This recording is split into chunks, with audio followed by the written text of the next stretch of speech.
Welcome back to the Town of Superior's wildlife programs. My name is Ashley DeLaup. I'm a wildlife ecologist, and I support Town of Superior in their very wonderfully proactive Living with Wildlife series and helping you guys understand kind of what wildlife's all about and encouraging you to get out into the great outdoors. Superior has some amazing parks and open spaces where you can see all kinds of amazing things. So we strongly encourage you to get out there, even though we aren't able to do the guided walks here at this time.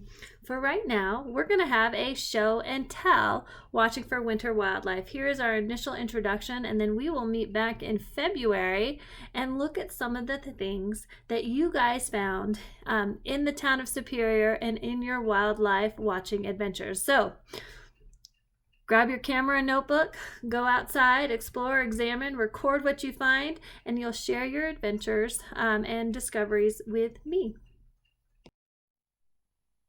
So just to get you started, here's some ideas of things to look for that would lead you to potentially either spotting wildlife or at the very least kind of figuring out what's around. So definitely things like animal tracks in the wintertime is an amazing time to look. Not only do we have the snow, which preserves fresh tracks, but we have mud as snow melts or for along riparian or waterways. We can find all kinds of great tracks. Animal scat. Looking at scat is actually really interesting. You should try it sometime. Animal homes, looking for places where animals may live, where they find shelter during some of the tougher weather that we see here in the wintertime. And then just kind of looking at what you see and what you hear as you're outdoors. What is going on around you? Keeping your eyes peeled and your ears. Oftentimes I am first alerted to an animal nearby by hearing something kind of out of the ordinary, whether it's footsteps or bird calls or rustling in the grass, something like that.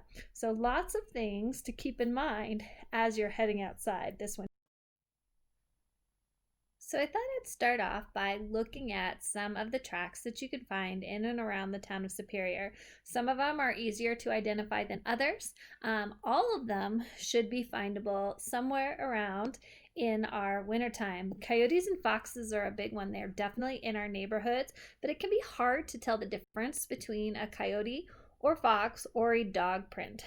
One of the easiest ways when you see tracks is if you look for the straight line. Coyotes and foxes both will put their back paw in almost the exact same spot as their front paw. It minimizes the amount of energy they need as they move through mud or snow. So they have this kind of interesting gait.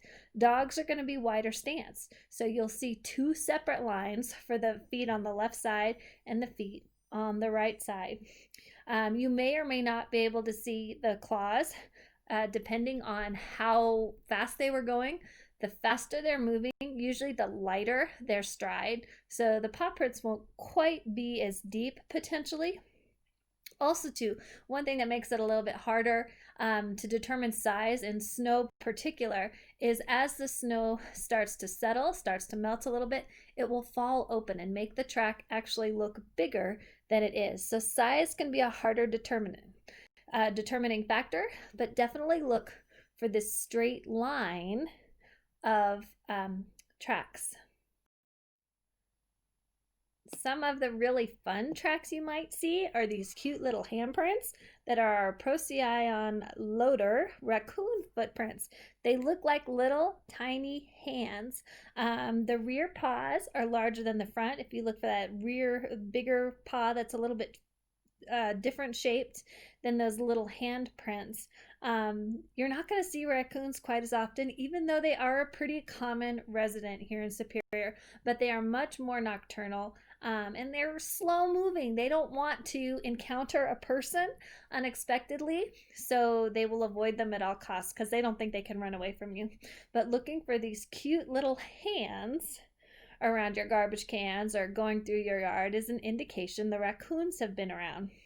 Beaver, if you're by the waterways, are similar to raccoons with the little front paws. A lot of times, though, you can see a drag mark as the tail has pulled through the snow behind it. So looking for those little handprints, more like the back print than the front print, really, and the tail drag marks may indicate a beaver went by at some point in the recent past. And there's so many little tracks that we may see around our homes and in our parks and open spaces during the wintertime. The vole is a very, very common urban suburban animal, but we don't see the animal itself that often. He spends most of his time underground or underneath the snow. Apparently, voles are delicious. Everybody wants to eat them, so he doesn't last too long if he spends too much time on the surface. But they are herbivores. They eat vegetation. They'll come up out of the snow, sometimes close to your plants, to nibble on some food. And you may see these teeny tiny little 5-fingered footprints. And usually you can see a pretty distinct toe. That's the front and back. Rabbits are actually pretty easy to identify. It looks like somebody made rabbit prints in the snow. So you'll probably see these pretty often as rabbits hop along through our yards, looking for, again, just like the voles, vegetation to eat. Then depending on the weather, our fox squirrels, which are the tree squirrels that live around here, may or may not stay active all winter long. Instead of going into a true hibernation, they may just go into kind of a torpor state during the really bad weather. So you can see these cute little squirrel footprints. They also look kind of like elongated hands, but think about them, they're only going to be about 1 to 2 inches long, and definitely around your trees, fences, things like that. Mice tracks look like teeny tiny little rabbit tracks. Sometimes you can even see the tail drag from the mice too, depending on the species. But these little kind of hopping gaits, the faster they move, the more likely they're going to have kind of a kangaroo-like gait through the snow.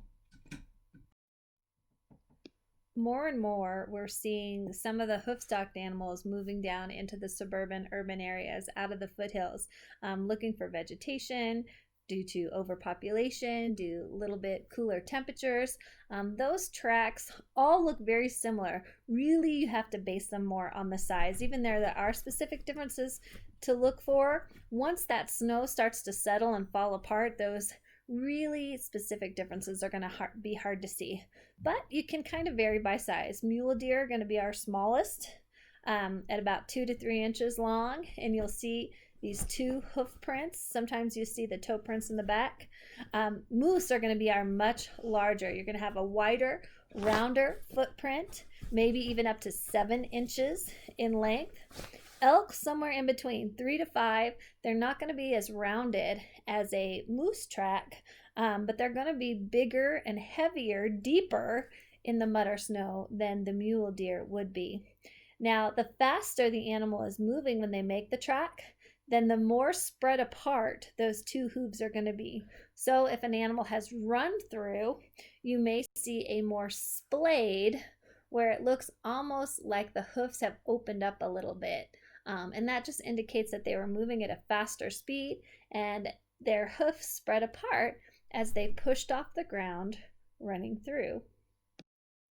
And if you're looking for a great holiday present or a birthday present or just something to bring out with you as you go on your outdoor adventures this winter, there are so many cool pocket guides available now.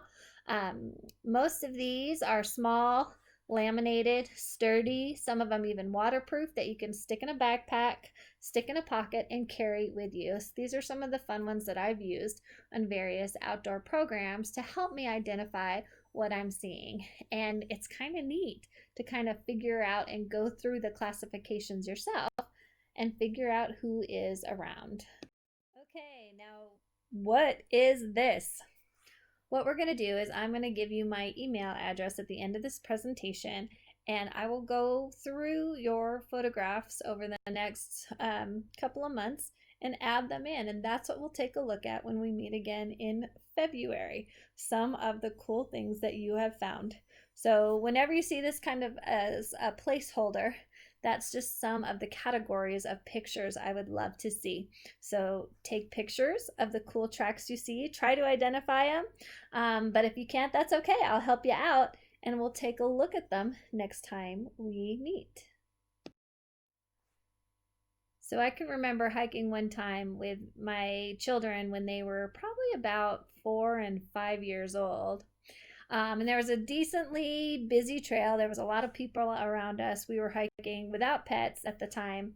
And my son was running to every pile of dog poop on the trail and pointing it out and getting all excited. And I know we had a lot of weird looks, but I told my kids and showed my kids from a very early age how much we can learn from scat. And it is a fascinating way to figure out what's going on in nature around you.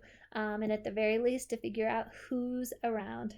So these are some of the different types of herbivore scat that you could potentially find.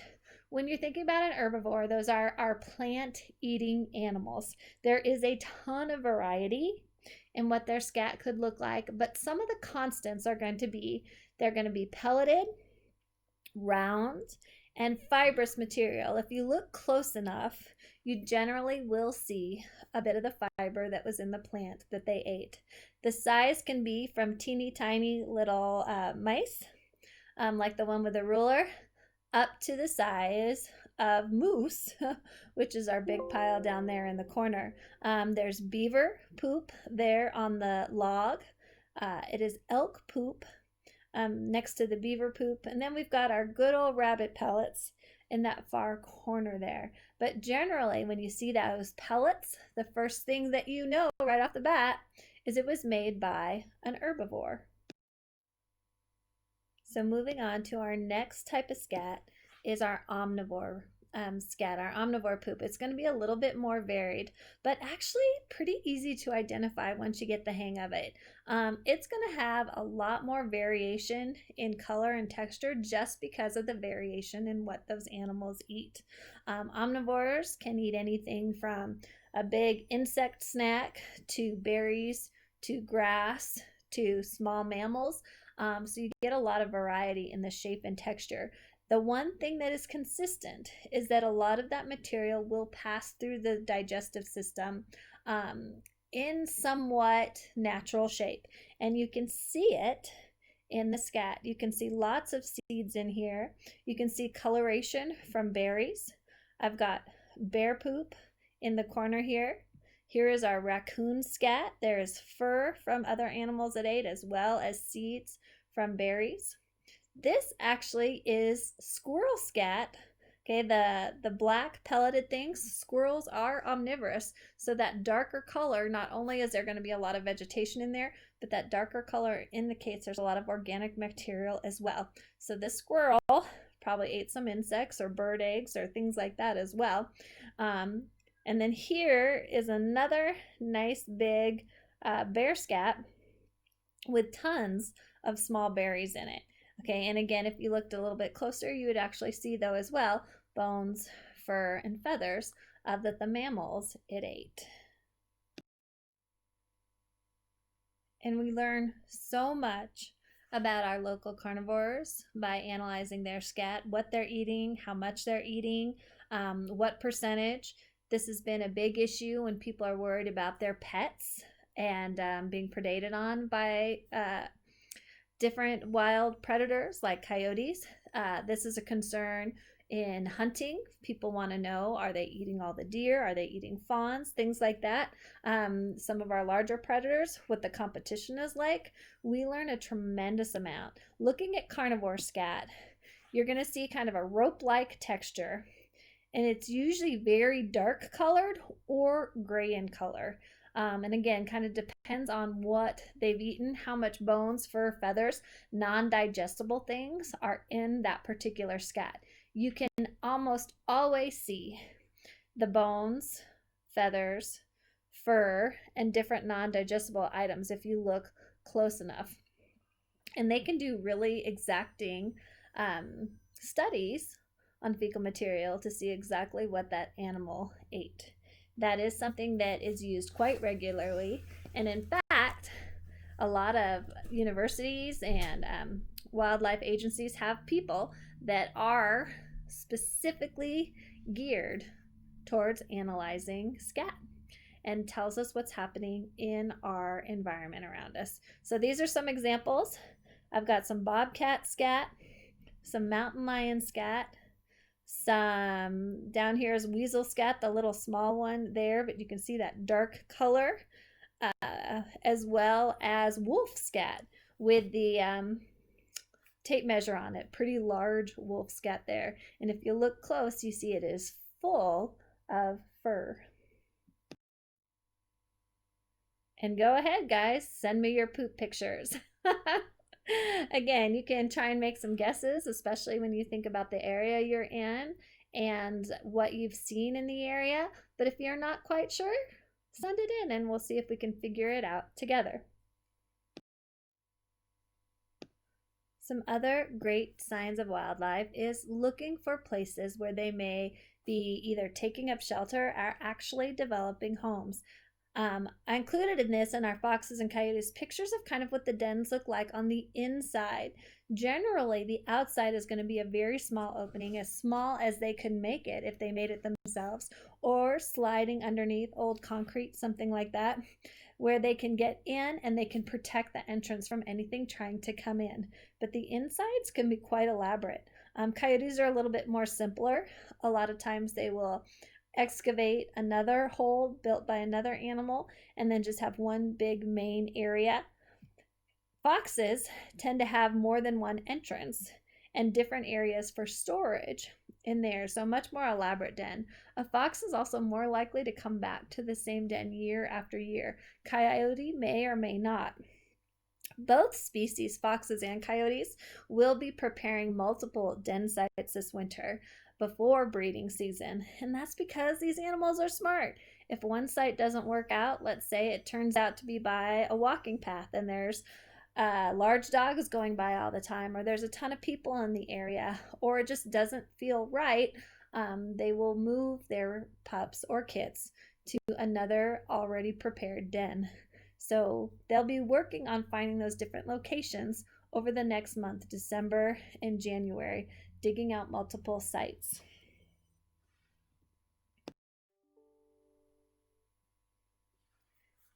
Now, as you're walking through a natural area or open space or by a stream or by a pond, those piles of sticks and leaves you see may just indicate that somebody's hanging around in that area.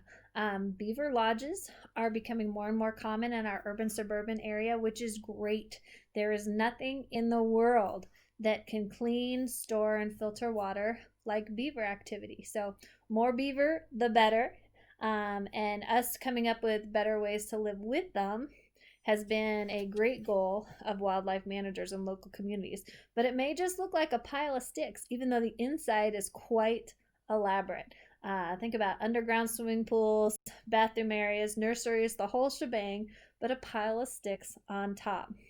As you're walking by the tree and you see a big thing of leaves shoved in the tree, that actually is a very well-made squirrel's nest. The difference between squirrel's nest and bird's nest is squirrels are going to use a lot more leaves in their construction versus birds typically are going to be mostly twigs and sticks. There'll be some leaves and other things that they find and scavenge around as well.